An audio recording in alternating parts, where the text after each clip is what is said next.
Move on to talking about season 5 whenever it comes out.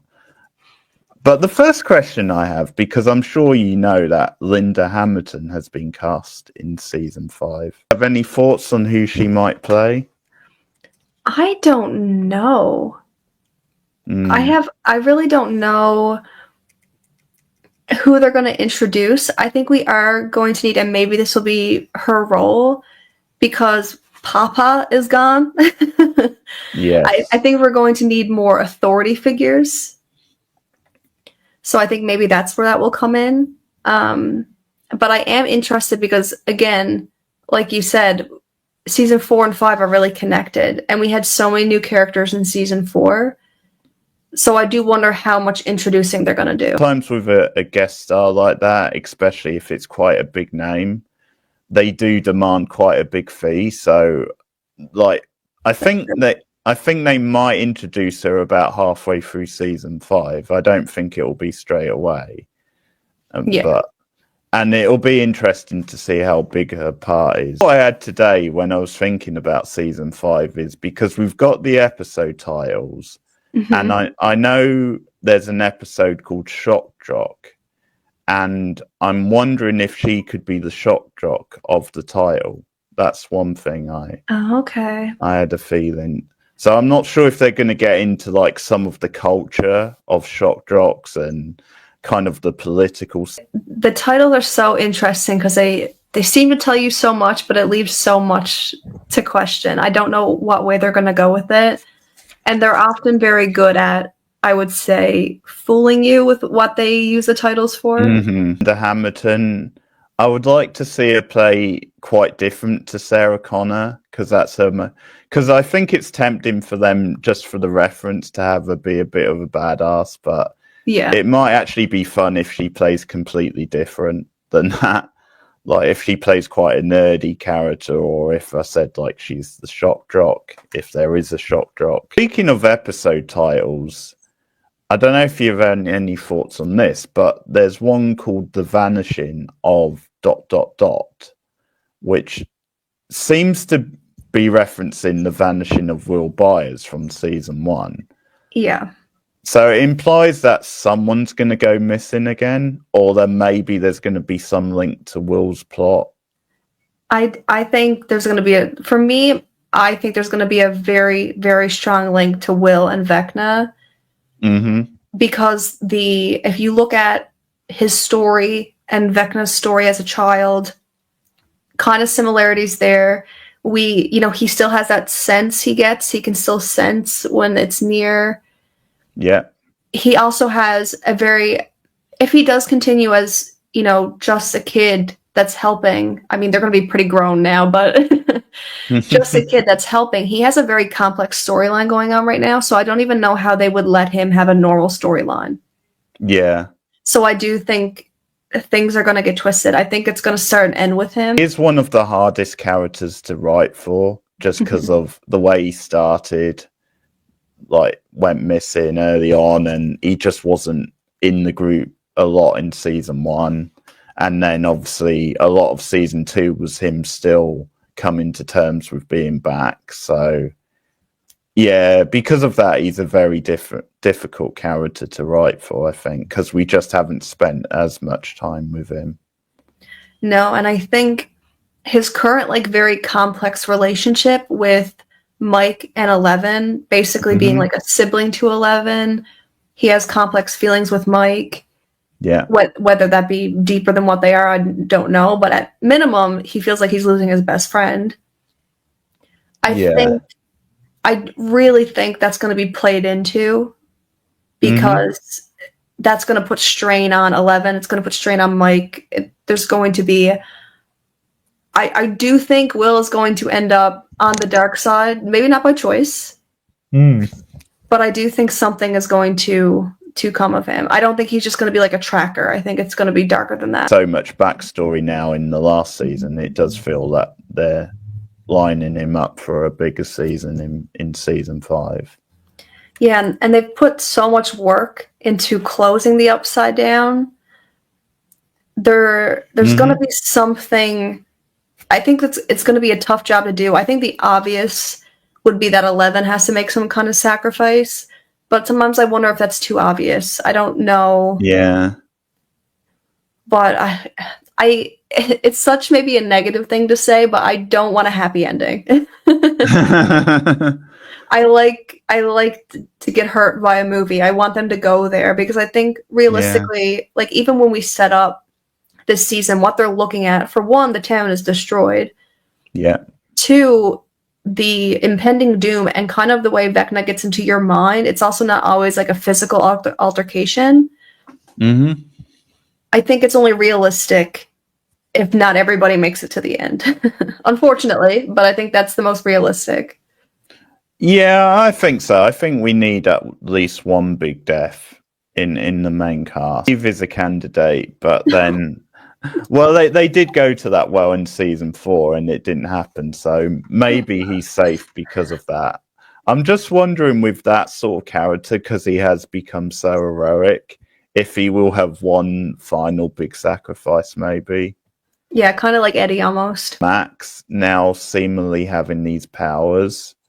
I actually thought maybe they might do something with her and Will, like them both having these special gifts a little bit. Maybe, and it could be a chance to have those characters have a rare scene together as well. They are going to have to definitely tie some Russian plot points. Mm-hmm. So I don't know how they're going to do that, but that will definitely be more on the Terminator side of things because it's more military over there. I can't see her going on living a normal life. I don't know. And I think when we end season 4 and we see how the Upside Down was even really created, I think she has to be the one to destroy it. But can you destroy it on the outside? I don't think so. No. Yeah, I think it's the sort of show I could see a compromise where maybe she still exists in another dimension or something, or then she's given this higher sort of purpose.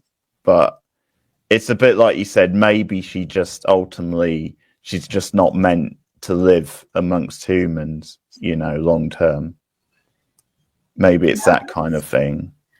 So. It's going to be tough, but I think my favorite thing about this is I think I'm not going to be able to actually predict anything. But at the same time, no, I don't think so. I was going to say maybe because we did get a lot of clues to the story, but I think they're really going to blow us away because I think there is such a high bar. Yeah.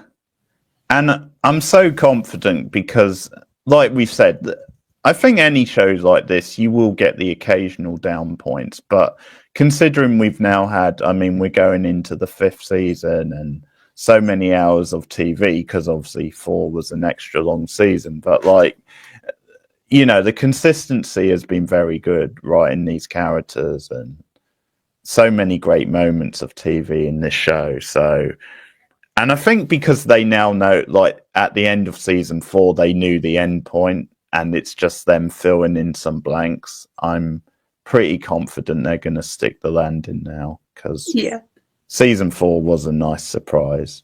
It was a cool sort of throwback. We are going to get basically 2 finales because we are going to have some sort of finale for the first part. So it just makes me wonder what they're going to set up and what they're going to do. But I think we're definitely going to get 11 and Vecna. I think we need to. Yeah, because we haven't quite got their big battle yet, have we? No. Not yet. So it was more their battle was mostly just a memory. Nancy was the one who took Vecna out. Yeah, and you wouldn't have called that really.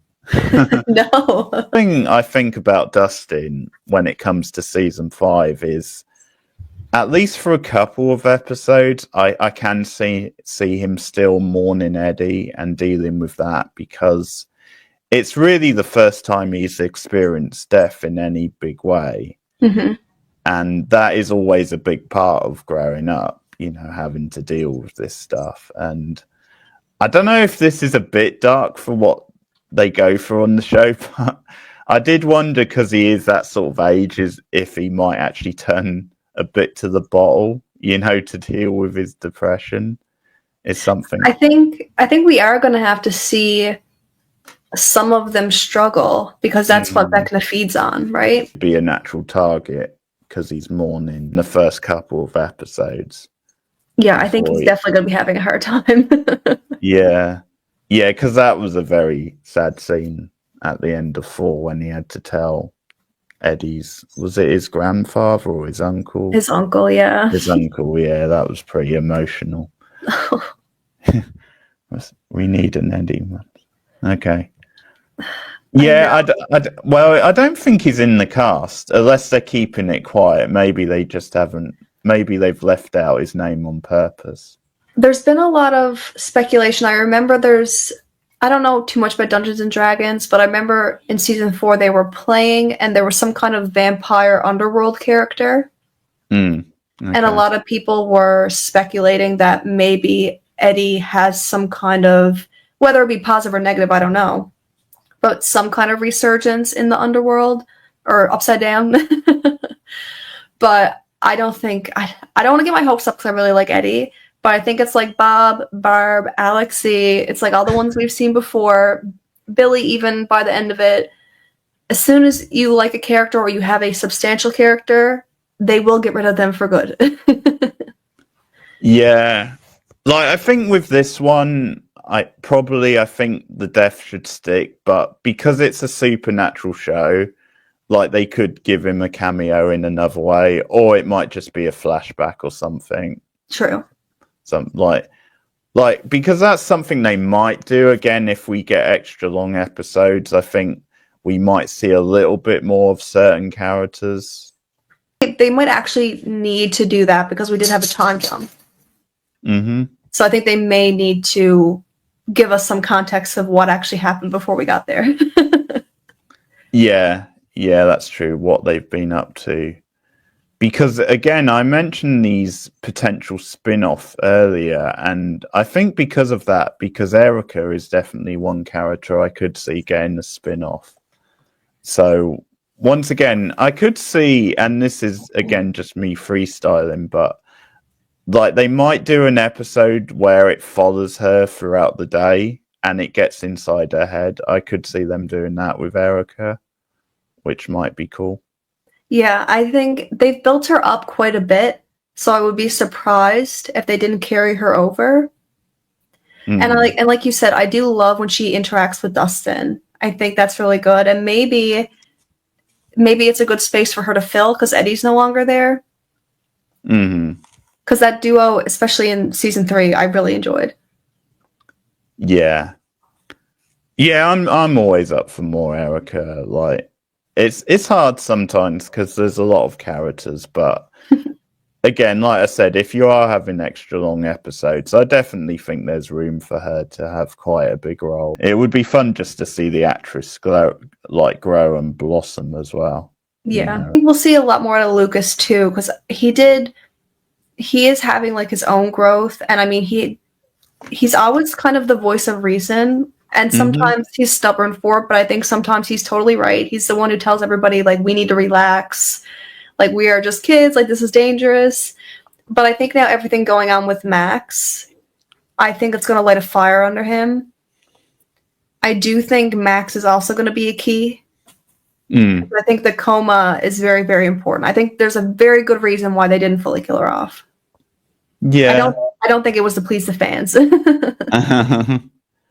Yeah, that's the thing. As long as there's a plan and they know what they're doing, like, and I don't know, because I had this debate with my co-host because she felt that they should have pulled the trigger, but like, I think at this point, I think Max has just earned being in the final season. Like, she feels like such a natural part of the show and that cast.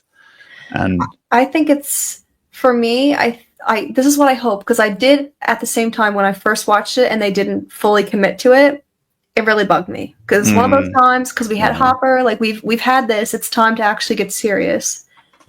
But I think she's a tether, because how the season ended, they kind of defeated Vecna, like they had some separation between them.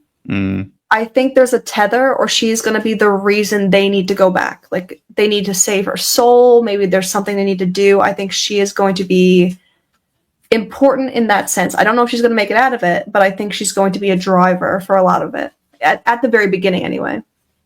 Yeah, because that is similar to what Rachel was saying, but that's true. As long as there's a plan with it, as long as there's a purpose, which I get the impression there is because of them continuing over, and she plays a big part. Like, I'm okay if it happens in the finale at the end, but I do want Max around as long as possible. But, me too, and I want her at herself. I do really like Max. Going back to Will, what do you think of the criticism some fans have that they haven't fully committed to him being gay? Until season 4, I think they definitely did a bit more then. Yeah. But for a long time, he had that speculation. And some fans have been critical and they haven't fully pulled the trigger. Yeah, I think I'm going to be honest. I think a lot of it probably had to do with the actor himself. Because like he did also have his coming out moment. He had his timeline. Because I remember when it happened, people thought it was baiting. Mm. So I do think some of it plays into that. And I don't really know. I think one thing that is really complicated when they have all of these, like, because it is a coming of age story and you have everything going through something, he hasn't had time to think about who he is until recently, because he's been in so much trouble. He's been dealing with so much. And I think it pairs really well with the fact that he's losing Mike as a best friend, and he's also coming to appreciate Eleven. And so he's trying to figure out who he is, and he's also trying not to hurt anybody else. So I don't know if I think he likes Mike, so I don't think he needs to come out as much as he needs to say that he likes Mike. Mm-hmm. And I think that's why it's slowed down, because that is a very big thing that's going to stir up everything. It's going to hurt people. Yeah. It could cost him his friend. So I think it's honestly more realistic than him just being like, this is who I am now, and then us building around that.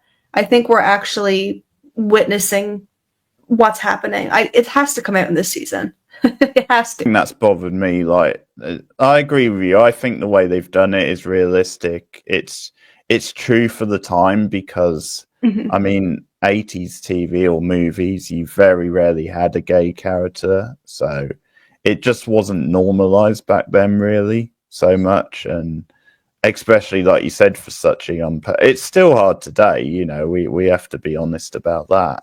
It's not as easy as we would like it to be even today. So the fact that you can imagine how much harder it would have been in the 80s.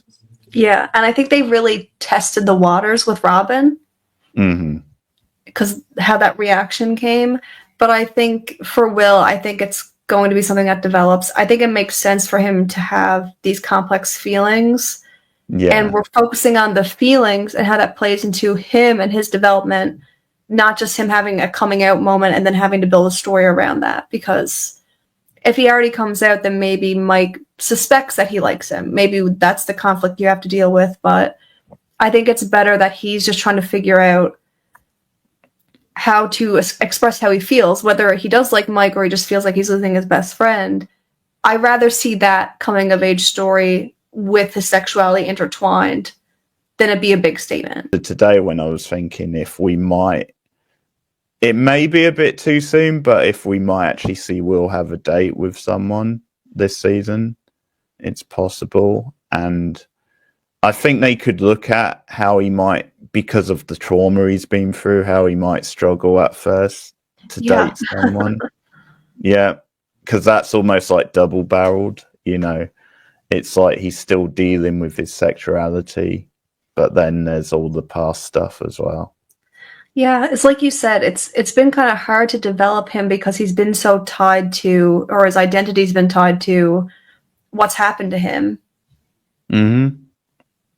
And I think, like you said, he spent so much time away from the group, especially when the group grew around 11 and the group started getting, like, even Dustin has his girlfriend, you know what I mean? So he is a little bit on the outside. So I think if they're going to hurt him at all in the season, like if he's going to vanish or anything, they need to do something for him or he'll have nothing really that great in the full series. Yeah. Oh, who could forget Dustin's girlfriend? The I hope song. yes, I hope we get more of that stuff. That would be a joy. Hey, maybe she should get her own spin-off. There's a candidate for a spin-off. I feel like Dustin would be a strong spin-off because I just think it could play into so much because it could go right to Dungeons and Dragons, it could go sci-fi.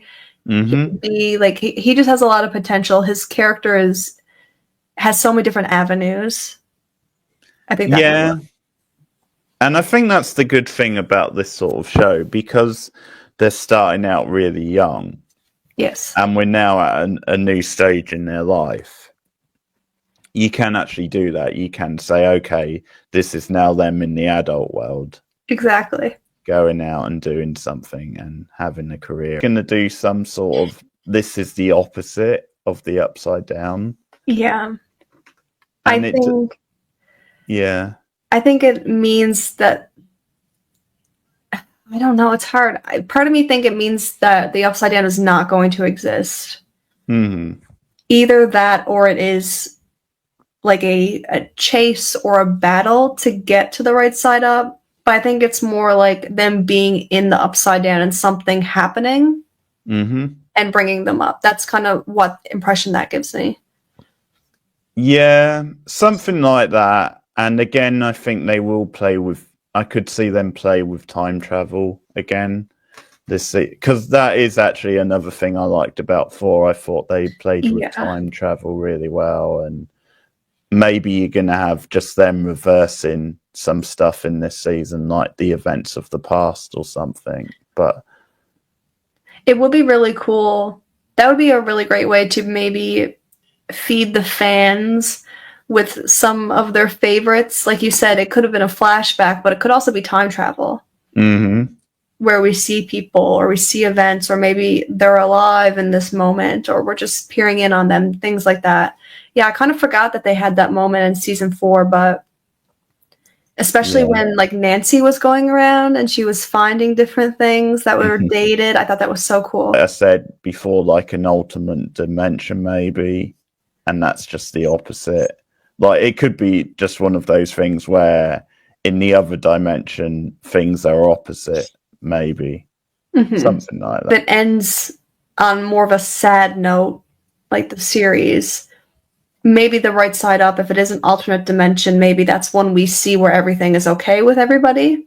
Because it's just interesting, the right side up. It's just interesting terminology for them to use. This time travel, all this stuff, I think it does need to relate to what's happening in Russia, like the testing, the portals. It does, like that's a plot point that does need to be closed as well. Yeah. Because even if they do whatever they do in Hawkins, there's still something going on. Other people have access to the Upside Down. They have access to the monsters.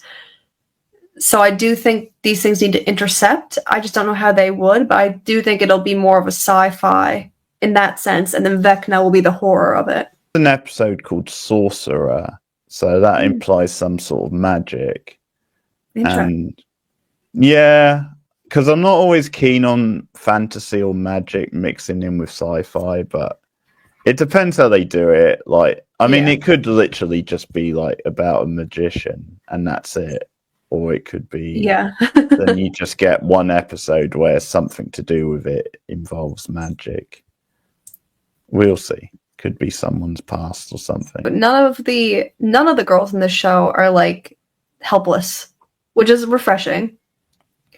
But I loved her, and I love that her and Robin kind of connected. Yeah. Because I think we also were missing that. It's always been Nancy and Jonathan. So I think, and that's probably why Argyle was introduced, because Nancy had her own thing. Robin, Nancy, Steve thing. I might as well bring it up and ask you, where do you think, like, basically, who do you think Nancy will end up with, if any of them? Do you have thoughts on that? Oh, I don't. I do have a feeling her and Jonathan are gonna stay strong. Yeah. I just can't picture them growing apart.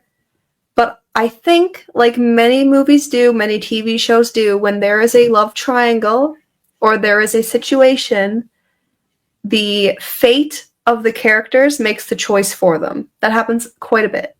Yeah. And I think that is going to be something. I don't know who she would actually choose. I think the choice is going to be made for her if there's any choice at all. See them changing just because they have, like, her and Jonathan have been together a few years ago. So they might do that thing of over time you naturally drift apart without it being like, okay, major drama. It might just be a natural thing. But like you, I could also see them doing the distance. Yeah. I have a feeling she won't end up with Steve because I don't think so. I think they're just playing with us. I think that's what they were doing in season 4 because, like, my co-host is the biggest Steve Harrington fan. Like, she's one of these people who has loved him since the first season even, which is quite rare. But, like, and she was like, oh my God, I can't believe they're doing this to me. They're teasing and they could actually, after all this time, like, she was probably resigned to, okay, she's going to end up with Jonathan. So, it'll be interesting. I think if they did put her and Steve together, I don't know if people would be happy with it. Mm-hmm. Because I do think she kind of screwed Steve over a little bit. I know they were not doing well, but yeah, you know, it's not something I root for. I want Steve to be happy, but I don't think I want him to be with Nancy. Yeah. I mean, I love Nancy. One of the things I've always said is that sometimes relationships just naturally, like, move on and fall apart, or like, and I think it's cool that her and Steve have stayed friends as well. Exactly. So I think maybe they'll always have that, even if they never actually get back together. And it's sort of cool that she can see him now in this more mature light than she did maybe when they were going out. So, yeah, because Steve has grown a lot. So has Nancy, but Steve especially. Steve is even now so accepted within her group and her family group. He used to be someone on the outside. Now he's completely ingrained. Might do is they might just downplay a little bit her and Jonathan like they did in season 4. Like, maybe you're right, they might stick it, but you just won't see them together as often because I think maybe the writers have realized that they've had a good run, but also they've peaked as a couple a bit. Yeah, it is. It's definitely stale. It's just kind of like if they're together, they can just be together. We don't really need more storyline with it. Yeah. But I think they will play around with the conflict of feelings because it will add to the drama of whatever happens next. Yeah. And I mean, I'll just say I'll definitely ship Robin and Nancy. I mean, their chemistry. I mean, I'm not 100% sure that she's either one is bi, you know, that hasn't been confirmed, but I can see why that ship, people do like that ship. Yeah, they did. When they came together, they were the best team. Yeah, they're pretty badass together, but as long as we get more of them in the same scene in season 5, I'll be happy with that. Yeah.